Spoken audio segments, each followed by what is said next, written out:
Há séculos, em um período sombrio da história, uma terrível doença varreu o continente europeu, trazendo consigo medo, morte e desespero.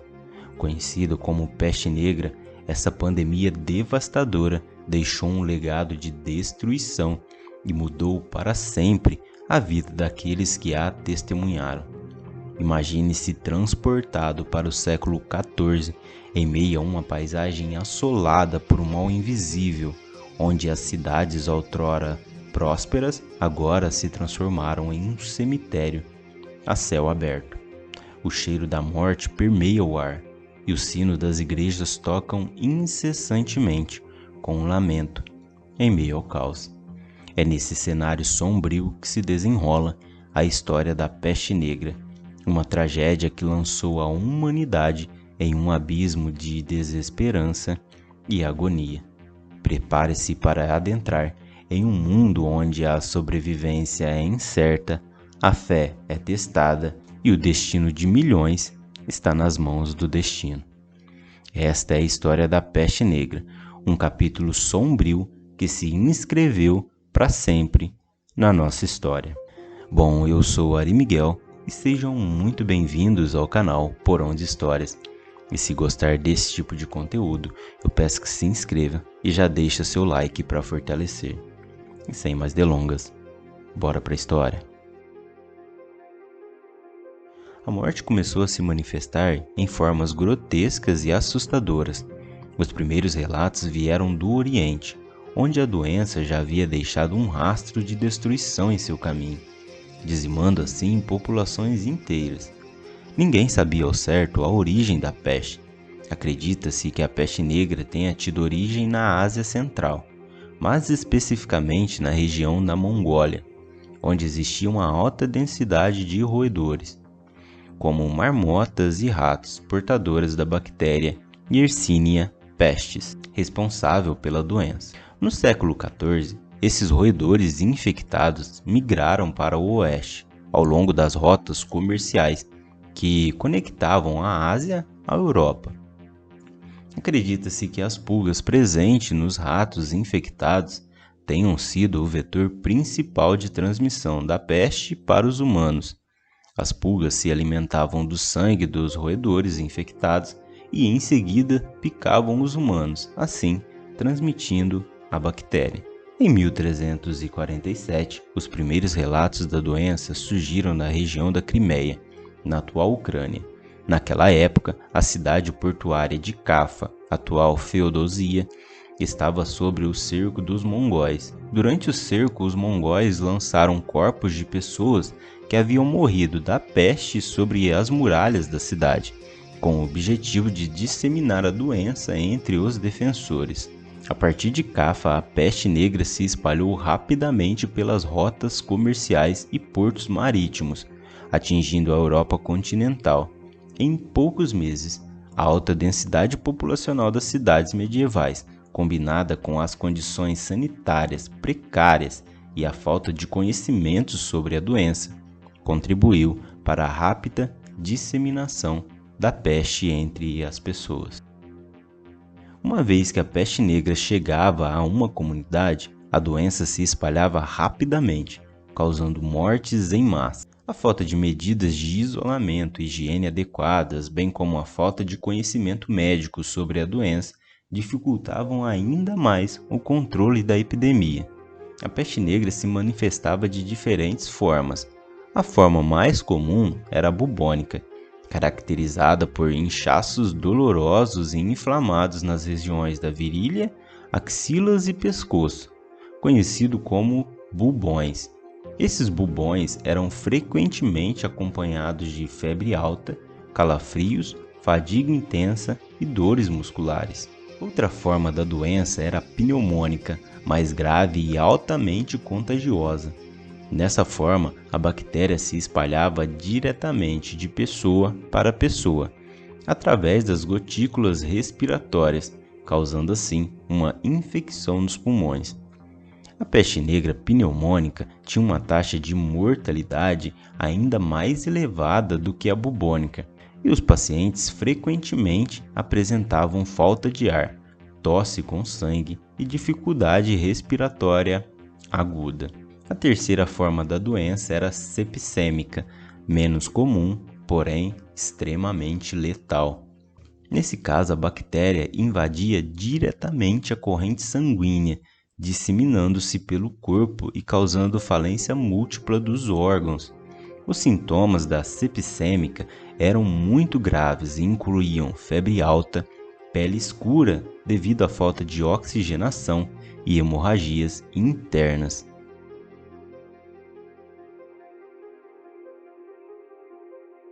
Durante a peste negra, as ruas das cidades e vilarejos afetados pela epidemia se transformaram em um cenário de horror e desolação.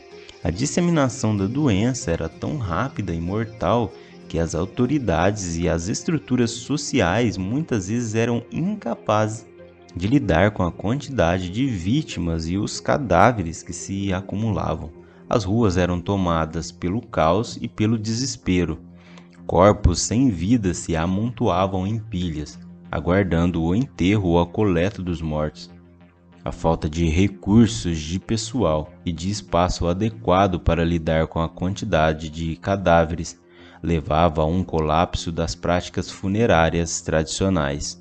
Muitas vezes as pessoas não tinham tempo ou forças para enterrar seus entes queridos de maneira adequada. Sepultamentos em valas ou em covas rasas se tornaram cada vez mais comuns, com os corpos sendo depositados uns sobre os outros sem qualquer tipo de ritual funerário. Em alguns casos extremos, corpos eram abandonados nas ruas, já que não havia mãos suficientes para dar a eles um enterro digno. O cheiro da morte pairava no ar, impregnando as ruas e casas. As pessoas viviam em constante exposição a essa realidade macabra, o que causava ainda mais medo e angústia. A atmosfera era sufocante e repleta de tristeza e desesperança. Além dos cadáveres, as ruas também eram dominadas pelo sofrimento humano.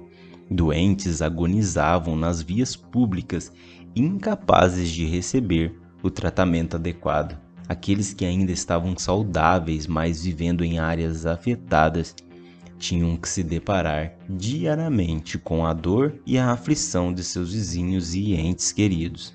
A peste negra levou ao colapso das estruturas sociais, econômicas e religiosas da época. Comércio e atividades cotidianas eram interrompidos, deixando as ruas vazias e silenciosas, exceto pelos sons dos lamentos e choro daqueles afetados pela doença. Durante a epidemia da peste, várias tentativas foram feitas para conter a propagação da doença e encontrar uma cura. No entanto, é importante notar que, devido ao conhecimento médico limitado da época, muitas dessas tentativas eram baseadas em suposições errôneas e crenças populares. Aqui está alguma das medidas que foram tomadas. A primeira delas foi o isolamento. Uma das principais estratégias era isolar os doentes, acreditando que isso impediria a disseminação da doença. Os infectados eram frequentemente colocados em quarentena, seja em suas próprias casas ou em áreas designadas, como hospitais improvisados ou barracões isolados. A segunda foi a queima de objetos e purificação. Acredita-se que o mau cheiro e os miasmas fossem responsáveis pela disseminação da peste. Portanto, muitas vezes eram queimados objetos considerados suspeitos, como roupas, móveis e até mesmo livros. Também era comum purificar o ar por meio de incensos, ervas e outros produtos com cheiro forte. A terceira seria rituais religiosos. A população começou a recorrer a rituais religiosos e orações na esperança de afastar a doença. As procissões, peregrinações e cerimônias religiosas eram realizadas em muitas comunidades como uma forma de buscar proteção divina contra a peste. A quarta seria a restrição de movimento. Muitas cidades e regiões adotaram medidas de restrição de movimento. proibindo a entrada e a saída de pessoas afetadas ou proeminentes de áreas consideradas de risco. Isso tinha o objetivo de conter a disseminação da doença, embora nem sempre fosse eficaz. A quinta foi o tratamentos médicos tradicionais. Diversos tratamentos médicos tradicionais foram empregados na tentativa de curar a doença. Isso incluía a administração de ervas, mistura de ervas ou substâncias consideradas medicinais na época. Sangrias, aplicações de ventosas e purgação também eram comumente praticadas. E a última é uma das mais conhecidas e que se tornou símbolo da peste negra. Os doutores da peste, também conhecido como os médicos da peste ou médicos mascarados, foram profissionais que surgiram durante a época da peste negra na Europa. Eles desempenharam um papel importante no tratamento e na assistência aos doentes durante a epidemia. O aspecto mais marcante era a máscara, que tinha um formato alongado e pontudo. A máscara possuía um bico comprido na frente, onde era colocada uma substância perfumada, como ervas e especiarias, acreditando-se que o odor forte ajudaria a repelir os miasmas supostamente responsáveis pela doença. Os trajes distintos dos doutores da peste eram caracterizados por uma vestimenta longa e encorpada, geralmente feita de tecido pesado, e um manto preto. A origem específica dos trajes dos doutores da peste não é claramente conhecida, mas existem várias teorias sobre sua inspiração. Uma delas sugere que a forma peculiar da máscara em bico representava uma tentativa de manter distância dos doentes e evitar a inalação de ar contaminado. Outra teoria sugere que as vestimentas volumosas eram usadas para proteger os médicos da exposição direta às secreções e aos fluidos corporais dos pacientes. Embora os trajes e as máscaras dos doutores possam parecer estranhos ou assustadores para nós hoje em dia, na época da peste, eles eram um símbolo de autoridade e proteção.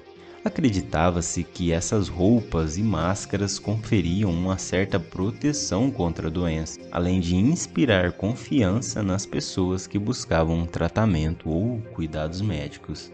Vale ressaltar que os doutores da peste não eram necessariamente médicos formados, mas sim profissionais da saúde ou pessoas designadas para cuidar dos doentes. Devido à escassez de médicos qualificados e ao desconhecimento sobre a doença na época, muitos dos tratamentos oferecidos eram baseados em crenças populares e métodos tradicionais que nem sempre eram eficazes. Apesar das limitações no conhecimento médico na época, os doutores da peste desempenharam um papel importante na prestação de cuidados aos doentes durante a epidemia. Eles arriscaram suas vidas para ajudar aqueles que sofriam com a doença, enfrentando situações de grande perigo e desafio. Sua presença e dedicação foram um exemplo de coragem e serviço em tempos de crise. Enfim, a peste negra gradualmente foi diminuindo sua intensidade e cessou sua disseminação massiva ao longo dos anos seguintes ao seu surto inicial. No entanto, é importante notar que a peste nunca foi completamente erradicada e surtos ocasionais continuaram a ocorrer ao longo dos séculos e aos poucos o surto da peste foi se disseminando. Mas o que aconteceu para o fim do surto? Aqueles que sobreviveram à peste negra desenvolveram imunidade à doença, o que ajudou a reduzir a propagação.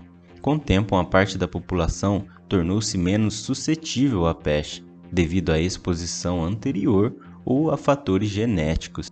A segunda seria medidas de controle e higiene.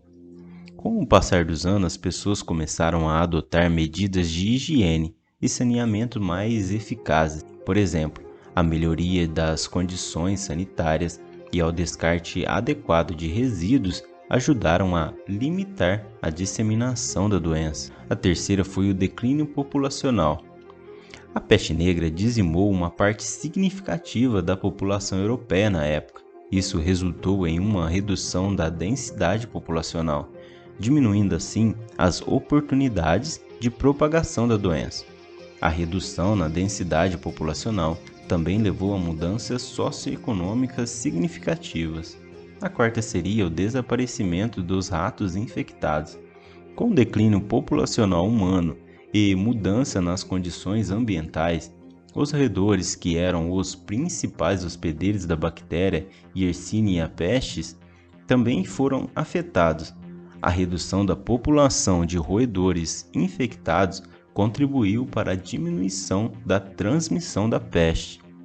Ao longo dos séculos, os avanços na medicina e na compreensão das doenças infecciosas permitiram o desenvolvimento de tratamentos mais eficazes para pestes e outras enfermidades. Isso inclui a descoberta de antibióticos e medidas preventivas mais sofisticadas.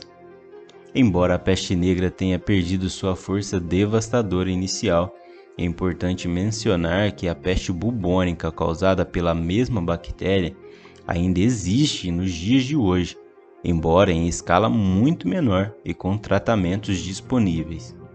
A história da peste negra serve como um lembrete da importância da vigilância contínua em relação a doenças infecciosas e da necessidade de medidas de controle e prevenção adequadas. Hoje, quando olhamos para trás, reconhecemos a peste como um evento sombrio, mas também como um marco que moldou a sociedade e o pensamento humano. Ela nos lembra da importância da solidariedade, do cuidado com o próximo e nos inspira a enfrentar os desafios atuais com coragem e sabedoria. A história da peste negra permanece como um lembrete de nossa capacidade de superar as piores adversidades e emergir mais fortes, unidos e esperançosos. Bom, essa foi a nossa história e eu vou ficando por aqui. Se gostou, não se esqueça de se inscrever e deixar o seu like. Um forte abraço e até a próxima história. Falou!